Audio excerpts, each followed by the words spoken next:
42, leemos en el nombre de Jesús.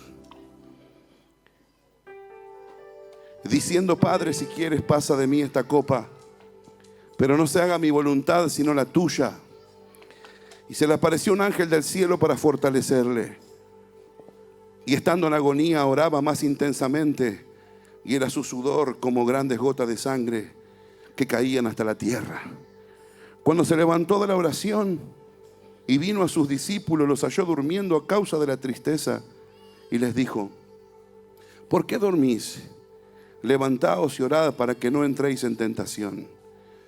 Mientras él aún hablaba, se presentó una turba, y el que se llamaba Judas, uno de los 12, iba frente de ellos y se acercó hasta Jesús para besarle. Entonces Jesús le dijo: Judas, ¿con un beso entregas al Hijo del Hombre? Viendo los que estaban con él lo que había de acontecer, le dijeron: Señor, ¿heriremos a espada? Y uno de ellos hirió a un siervo del sumo sacerdote y le cortó la oreja derecha. Entonces respondiendo Jesús dijo: basta ya, dejad. Y tocando su oreja le sanó. El versículo 55 de Lucas, capítulo 22, verso 55 dice: y habiendo ellos encendido fuego en medio del patio, se sentaron alrededor, y Pedro se sentó también entre ellos. Pero una criada, al verle sentado al fuego, se fijó en él y dijo: también este estaba con él. Pero él lo negó, diciendo: mujer, no lo conozco. Un poco después, viéndole otro, dijo: tú también eres de ellos. Y Pedro dijo: hombre, no lo soy. Como una hora después, otro afirmaba, diciendo: verdaderamente también este estaba con él, porque es Galileo. Y Pedro dijo: hombre, no sé lo que dices. Y enseguida, mientras él todavía hablaba, el gallo cantó. Entonces, vuelto el Señor, miró a Pedro, y Pedro se acordó de la palabra del Señor que le había dicho: antes que el gallo cante, me negarás 3 veces. Y Pedro, saliendo fuera, lloró amargamente. Diga conmigo: primero, dígalo fuerte, primero el infierno. Estamos en una situación en la historia que les venimos compartiendo de esta serie de predicaciones.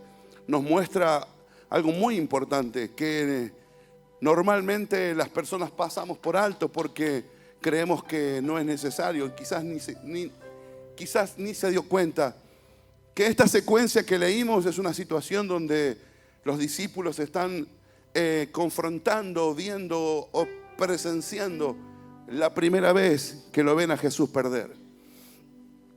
Es la primera vez que lo ven a Jesús perder. ¿Por qué? Porque Jesús está yendo hacia la escena aterradora de la crucifixión. Está yendo a la escena donde Él va a ser apresado, golpeado, maltratado, injuriado, escupido, humillado, desnudado, porque las películas a nosotros nos muestran solamente parte del cuerpo desnudo, pero en realidad la Biblia dice que lo dejaron en vergüenza. Entonces, los discípulos están enfrente de una situación bastante complicada, compleja, difícil. ¿Por qué? Porque están por vivir un momento difícil de soportar. ¿Y esto por qué? Porque es la primera vez que lo van a ver a su líder, a su referente, a su salvador, a su Señor, a su maestro, a su rabí. Lo están por ver perder. Y la razón por la que este texto me habla de una manera tan poderosa es porque esta es una de las pocas veces que se los ve a Jesús perder. Nosotros vimos y lo hemos hablado el otro día, los discípulos jamás habían visto a Jesús perder. Marcos, Lucas, Mateo, ellos y incluso Juan, ellos nos enseñan que Jesús es un ganador. Nos ha mostrado especialmente Lucas y Juan y Mateo también muestran testimonios poderosos de Jesús, sobrenaturales, cosas que simplemente narraban lo poderoso que Él era y la función que Él cumplía. ¿Por qué? Porque eso es lo que Él vino a hacer. Dice que Él vino para desatar los ojos de los ciegos, para abrir los ojos de los ciegos, para desatar las vidas de los oprimidos, para librarlos de la esclavitud, de todo aquello que espiritualmente estaban viviendo. Pero esto que estamos viendo es una semana que contradice todo lo que Jesús había hecho hasta ese momento. Era una semana crucial donde los discípulos también tienen que vivirla. Hablamos nosotros el otro día sobre estar bajo la presión. Qué difícil es servir a Dios bajo presión. Qué difícil es creer en Dios cuando las cosas no salen como uno espera. Pero esta semana yo quiero que usted conmigo viaje a ese momento. Y en ese momento usted se va a encontrar con Jesús en el huerto de Getsemaní. En un huerto que es un plantío de olivares, donde se cosechaba el olivo, que el olivo después va a ser triturado para convertirse en el aceite de oliva. Pero es importante esto, ¿por qué? Porque los discípulos están acompañándolo, y en este caso son 3 los que están más cerca de Jesús para acompañarlo a donde Jesús fue, al huerto, para poder orar. Pero todo esto que están por vivir ellos es algo que lo contradice absolutamente todo lo que habían visto hasta ese momento. Ellos habían visto los ciegos sanarse, habían visto los paralíticos andar, habían visto incluso los muertos resucitar, habían visto los panes multiplicarse, habían visto la gloria de Dios, incluso a Jesús caminando sobre las aguas y calmando las tempestades. De repente ahora lo ven en una escena donde parece que está perdiendo. Están viéndolo a Jesús caminar hacia una escena donde parece que Él va a perder. Entonces, ¿le estaba enseñando algo? Claro que sí. Jesús les estaba enseñando algo muy importante a los discípulos.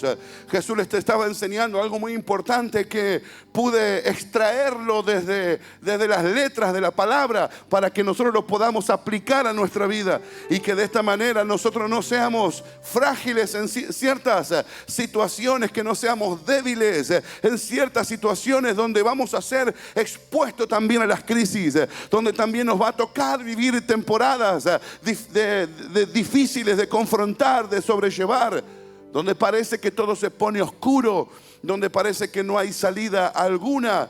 También vamos a ser expuestos a eso, donde incluso los que estamos acá hace mucho tiempo hemos vivido tiempos bastante difíciles. Y esto es importante, claro que sí. Jesús les está enseñando a los discípulos algo muy fundamental que también debemos aprendernos nosotros. También lo tenían que aprender ellos, pero también es una enseñanza para nosotros, que a veces vas a tener que perder para poder ganar. Se lo voy a repetir de nuevo, porque yo sé que es una frase que ya la sabe, pero cuando la tenés que vivir en carne propia, es difícil asimilar, es difícil ponerlo en práctica, entender que muchas veces vas a tener que perder para ganar. Pastor, ¿qué me está diciendo? Hoy vine para escuchar un mensaje de aliento y usted me está diciendo que a veces vamos a tener que perder para ganar. Sí, porque es la única forma que Dios tiene para poder mejorarte. Es la única forma que Dios tiene para poder perfeccionarte. Es la única forma que Dios tiene para poder corregirte. Es la única forma que Dios tiene para poder moldearte a su manera. Así que muchas veces vas a tener que perder para poder ganar. Vas a tener que perder. Esto es como en el mundial pasado, donde Argentina llegó con todo el potencial, goleando a Italia 3-0 en la finalísima. De repente Arabia Saudita nos gana en el primer partido. Todas las esperanzas, ustedes lo saben muy bien, lo saben lo que estoy hablando. Todas las esperanzas parecían que se desvanecían otra vez y ya salían los críticos a hablar de nuestro 10. Y sin embargo, después todo se revirtió. Y la enseñanza se lo traslado a esto natural para que usted lo agarre rápido la idea. La enseñanza fue clara para todo el país y para nosotros si lo aplicamos a lo espiritual. Muchas veces hay que aprender a perder para poder ganar. Muchas veces vos crees que estás perdiendo y que nunca te vas a levantar de lo que estás perdiendo. No funciona así. Dios usa ciertas cosas que parecen pérdida en el primer momento, pero no va a ser pérdida en el final. Al final va a ser para ganancia. Por eso creo y por eso te repito y te digo, los que aman a Dios, todas las cosas nos ayudan para bien. Los que aman a Dios, todas las cosas nos ayudan para bien. Así que sea lo que sea que estás viviendo, no es una pérdida. Parece una pérdida en primera instancia, pero lo que Dios está haciendo es podar tu vida, es mejorarte. Recuerde que hablamos de la viña, hablamos de la vid, ¿se acuerda o no? Hablamos de la vid. La vid es un tronco, es la parra para nosotros, es más conocida así como la parra de uva. El tronco, dice Jesús, yo soy la vid y vosotros los pámpanos. Los pámpanos es una rama, la rama de donde después salen los frutos, salen las uvas.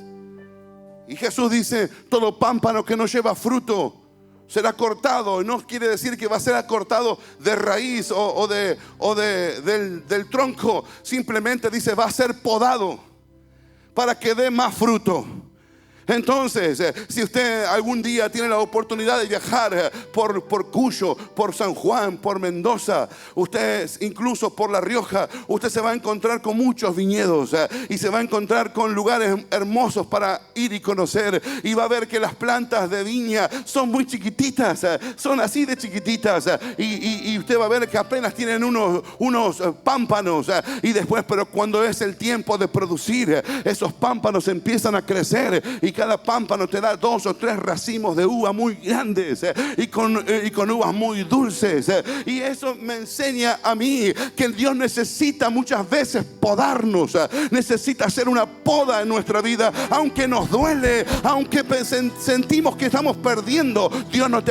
Nunca Dios te va a llevar a perder. No, si Dios está permitiendo algo en tu vida es porque te está perfeccionando. Entonces no te desanimes por lo que está quedando en el camino. No te desanimes por los que ya no están a tu lado. No te desanimes por los que no te acompañan en este tiempo. No te desanimes por lo que estás viviendo. Simplemente decir, gracias Señor, porque este es el tiempo de la poda. Hoy estoy triste porque mis amigos no me hablan desde que voy a la iglesia. No te preocupes, Dios está haciendo una poda para que puedas dar mejor fruto. Así trabaja Dios, de esta manera. Entonces lo que parece una pérdida no lo es. Hay que perder para ganar. Decir conmigo, hay que perder para ganar. Es un tiempo que quizás te toque perder. No importa por lo que hayas tenido que pasar. No importa el precio que tuviste que pagar. No importa lo que tuviste que sufrir. Si alguna vez tuviste que construir una casa, si alguna vez fuiste parte de una construcción, sabes que no se hace una casa de un día para el otro. ¿Sabes que no? Que el albañil no va y con el arquitecto o el albañil y lo construye en 2 días. Ojalá. No, construir una casa lleva tiempo. Y sabes, si vos vivís en el lugar que se está haciendo, tu casa es un loquero. Es para volverte loco. O vas a la construcción o ves cómo va avanzando la obra, sí. Pero te deja mucha mugre, el desorden. Y se reniega porque hay que limpiar todos los días y sacar, no poquito, mucha mugre. Claro, pero una vez que termina la obra, una vez que vos te acomodás en eso que construiste, una vez que te sentaste en el sillón o en la mesa y te pusiste la tele y está todo con las pinturas como a vos te gusta y terminó absolutamente todo y de repente estás disfrutando el lugar, ni te acordás de toda la mugre que sacaste en ese tiempo. Ni te acordás porque estás disfrutando tener ahora ese lugar, porque te costó edificarla. Entonces no te acordás de la lucha, no te acordás del dolor, no te acordás de que renegaste con el albañil, no te acordás absolutamente de nada, porque lo que está enfrente de tus ojos es infinitamente más grande y más importante y de más valor de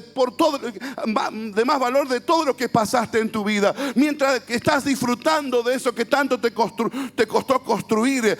Eso tiene más valor que haber sufrido, que haber padecido, que haber soportado, que haber tenido que dormir. A nosotros nos tocó dormir con la losa apuntalada y tener que dormir ahí entre la losa apuntalada con los colchones ahí, donde durante mucho tiempo no teníamos ni piso. El escombro estaba de punta por tanto barrer, se fue saliendo todo el material. Entonces yo sé lo que cuesta construir, pero una vez que vos lo podés terminar, una vez que le pones una cerámica, lo disfrutás y ni te acordás de lo otro, porque así funciona Dios trabajando en nuestra vida. Una vez que pasaste por todo lo que pasaste, y una vez que Dios te bendice, una vez que Dios te lleva donde Él te quiere tener y logra abrirte los cielos y bendecir tu vida, tu hogar, tu familia, ni te acordás por todo lo que pasaste. Entonces se trata de eso. No estás sentado en esa casa nueva quejándote de que el albañil te falló. No, porque la ganancia es lo suficientemente grande como para tragarse por completo toda la amargura que te tocó pasar en su momento. De eso se trata el proceso. Entonces, si estás sufriendo alguna situación, si estás pasando alguna crisis, si estás viviendo un tiempo amargo, difícil, no te desesperes, no te vuelvas loco, no te enojes, no te deprimas. Simplemente decir: la ganancia después va a ser mayor. La ganancia después, esto es temporal, yo sé que lo que Dios tiene para mí es mucho mejor, yo sé que lo que Dios tiene para mí es mucho más grande, y cuando venga lo vas a disfrutar. Yo no sé si alguien en esta noche sabe de lo que estoy hablando. Dios se está preparando para darte algo grande. Dios se está preparando, Dios está trabajando para darte algo bueno, algo grande. Pero primero vas a tener que pasar por el proceso. Yo estoy predicándote esto para que entiendas que tenés que estar dispuesto a perder a corto plazo para ganar a largo plazo. Perder a corto plazo, nadie quiere perder, pero hay que perder. A veces tenemos que perder para poder ganar. A veces tenemos que perder, aprender a perder. Y cuando te toque perder, no andes llorando por los rincones o pidiendo auxilio, ayuda. No, tenés que ser fuerte de carácter. Tenés que tener fuerza de carácter, actitud de sí. Yo sé que esto es temporal, porque el Dios que yo estoy sirviendo y a quien le entregué mi corazón es un Dios que no me va a abandonar. Él dijo: no te dejaré, no te desampararé, yo te sostendré de tu mano derecha. Aunque ande por el valle de la sombra de muerte, no temerá mi corazón, porque ahí, aunque contra mí se levante guerra, yo estaré confiado. ¿Entendés lo que estoy predicando, no? Decirle que está al lado tuyo: despertate, deja de pensar en la comida, y no va a terminar como el pastor. Decirle: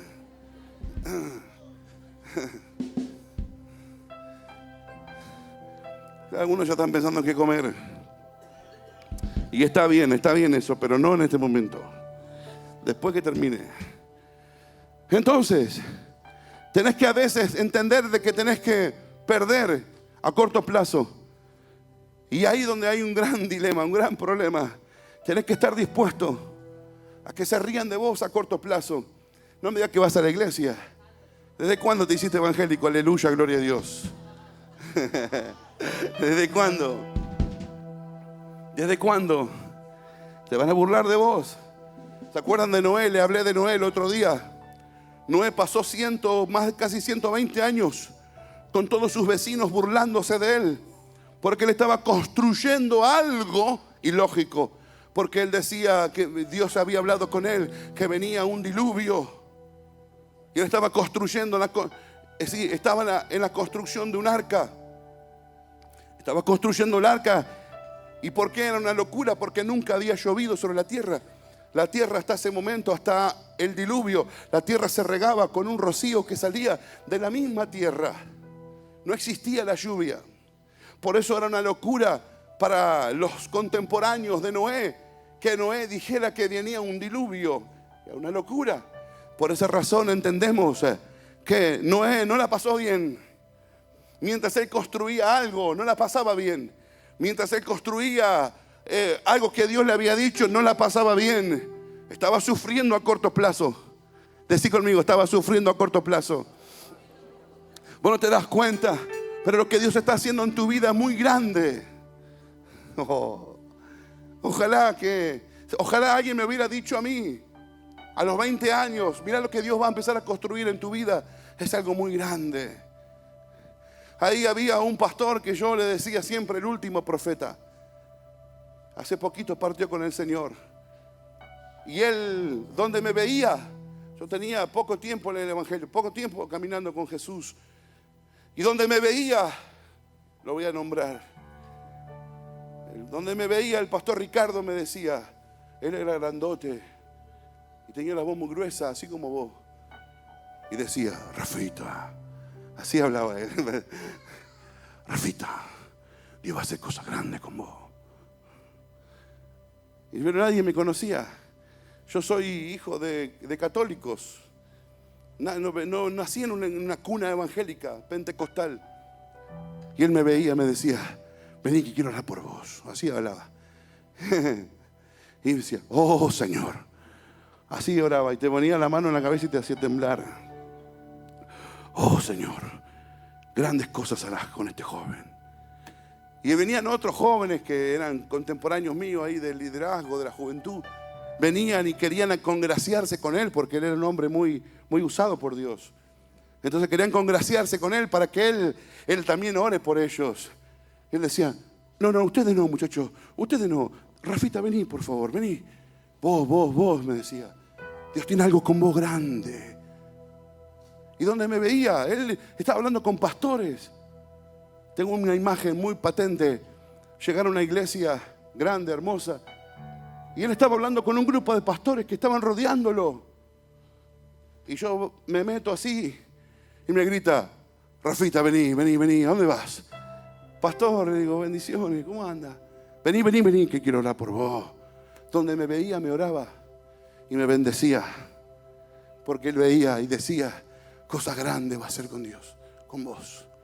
Entonces, si yo hubiera entendido, porque yo novato, joven, inexperto, no conocía nada del Evangelio, pero si hubiera entendido, quizás hubiera alineado mi vida un poco más con Dios. Pero el punto mío es entender de que si vos supieras lo grande que Dios va a hacer con tu vida, si vos supieras qué hay detrás, si Dios te pudiera mostrar por sueño, por visión, si Dios te pudiera mostrar quién está detrás tuyo, tus hijos, tus nietos, si Dios te pudiera mostrar por visión quiénes van a ser tus hijos y tus nietos, entonces vas a de rodillas vas a andar sirviendo a Dios sin miedo. Pero Dios no quiere que no deberías tener la necesidad de que Dios te muestre eso para poder creerle. No deberías tener la necesidad de creer o que Dios te revele algo así para poder servirle. No, por eso servimos a Dios por fe y no por vista. Porque yo sé que Dios tiene algo para mí. Yo sé que Dios tiene algo para tu casa. No es casualidad que hayas venido hoy. Cuando viniste hoy o cuando viniste por primera vez a esta casa, viniste a este lugar, viniste y Dios lo que estaba haciendo era alinear tu vida. Tu vida eran como las ruedas de tu auto viejo que estaban apuntando una para un lado y otra para otra. Pero Dios te trajo a la alineadora y empezó a alinear tu vida. Empezó a ordenar tu casa, a ordenar tus pensamientos, tus sentimientos, tus emociones. Empezó a dominar tu carácter, tu temperamento, para alinearte con lo que Él tiene para tu vida. Por eso decir gracias porque hoy vine, porque aunque no te des cuenta, te lo está diciendo un viejo profeta hoy. Dios está torciendo los destinos de muchas cosas en tu vida porque te va a entregar algo grande. Pero para entregarte algo grande, primero tenés que perder para poder ganar. Y termino con esto, el mensaje es muy largo, pero termino con esto. Llegué al Evangelio, 20 años tenía, 2 intentos de suicidio, joven que pensé en la muerte desde chiquito. Mis padres eran grandes, mi mamá trabajaba mucho, mi mamá hasta fue carnicera, tenía un supermercado mi mamá, ella despostaba, pero de profesión era enfermera. Mamá siempre trabajó bien y nos dio una hermosa casa. No nos mandó a escuela privada, pero sí nunca nos faltó de comer. Ya se da cuenta usted, ¿no? Mamá dice que en esa época que yo estaba embarazada de mí, mamá tuvo 11 hijos. Yo soy el menor de 11. Cuento esto para los que no me conocen, ustedes ya saben la historia. Y cuando dice que mamá en esa época muy mala, yo nací en el 78, dice que mamá le hacía comida para unas obras que habían ahí cerca de casa y que los albañiles le traían los hígados enteros, los hígados. Entonces mamá los asaba. No sé, ahora no se usa todo eso. Ahora esto es chino para lo que estoy hablando. Pero dice que mamá los asaba. Y dice que una vez que lo asaba, después lo rallaba. Y hacía lo que ahora nosotros lo conocemos como el paté. Así que fui criado con mucho hierro. Fui criado porque claro, el hígado es hierro. Entonces fui criado con mucho hígado, estando embarazada mamá de mí.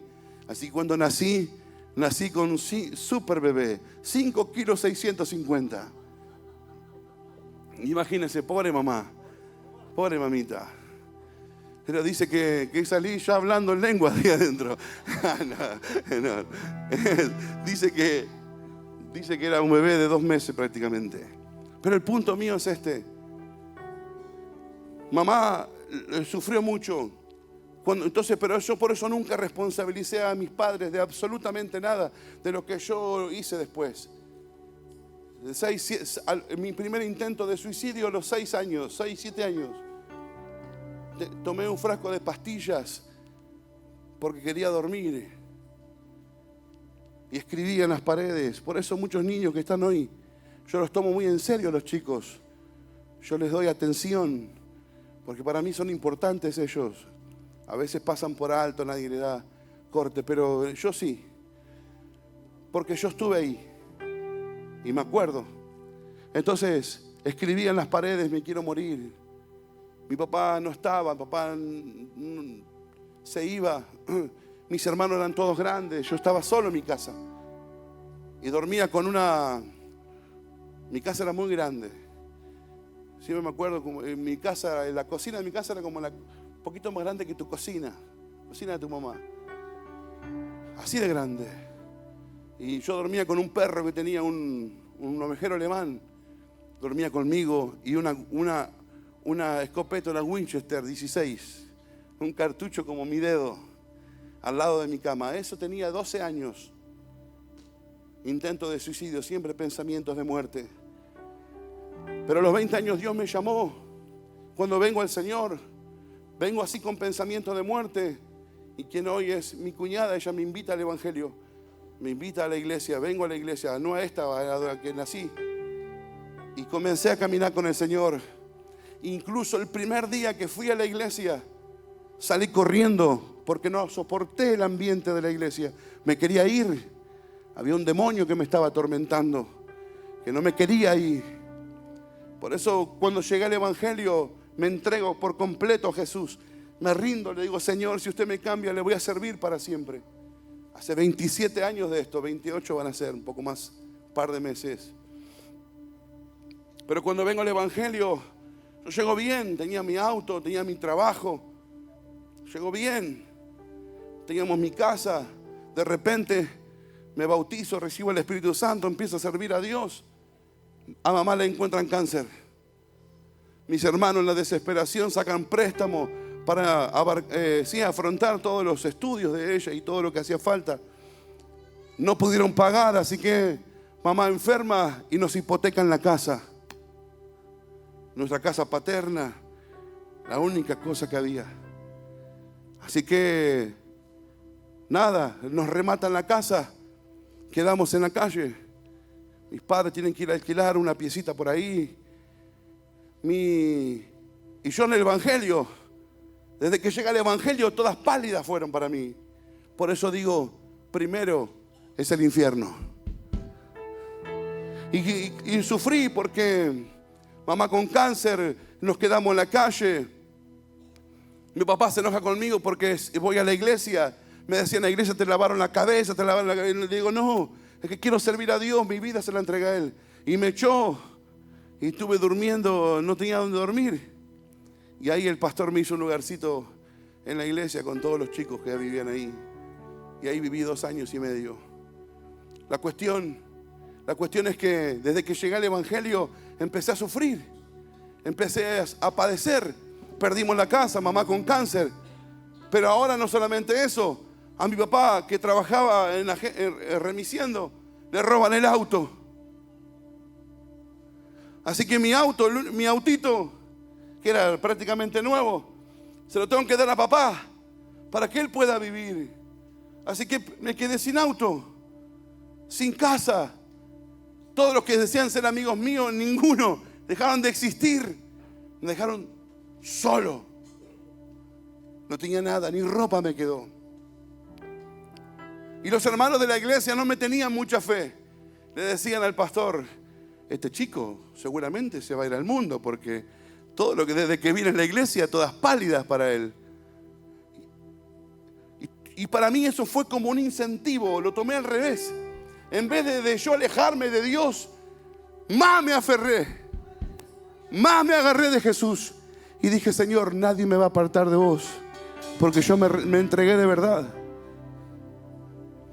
Y lo seguí y le serví. Y aunque se burlaban y aunque se enojaron, un día al tiempo llevan a mi mamá. Mi cuñada la invita a mi mamá a un evento, a una cruzada así, evangelística. Y fue mamá con nosotros a ese culto. Y estaba mamá ahí enferma con su cáncer de pulmón. Entonces, claro, Roxy todavía nosotros, yo creo que sí, nosotros ya éramos novios. Así que en un evento muy grande, le digo a Roxy: anda con mamá, llévala a orar. Y ella se fue al altar con mamá. Y yo me quedé en una silla orando. Le digo: Señor, me arrodillé y empecé a orar, a llorar. Señor, sana a mi madre. Si usted la sana, Señor, yo le voy a servir con más pasión. Señor, le voy a entregar todo lo que aún queda para entregar. Pero como yo sé que la sanaste, Señor. Y el Señor me habló y me dijo: cuando tu madre reciba el Espíritu Santo, con la evidencia de hablar en nuevas lenguas, es la señal de que va a ser sanada. Así que oré un buen rato. De repente aparece, me levanto de orar y viene Roxy con mi mamá del brazo. Y con un sobre de madera, que a todos los que recibían el Espíritu Santo le daban un estudio bíblico para que después estudie y sepa lo que le pasó. Y cuando vengo de Roxy me dice: tu mamá recibió el Espíritu Santo. Mamá fue sana ese día, vivió 20 años más después, para la gloria de Dios. 20 años más. ¿Por qué te cuento esto? Te cuento esto para que entiendas de que primero hay que perder para poder ganar. Y si vos lo entendés, la ecuación te va a dar bien después.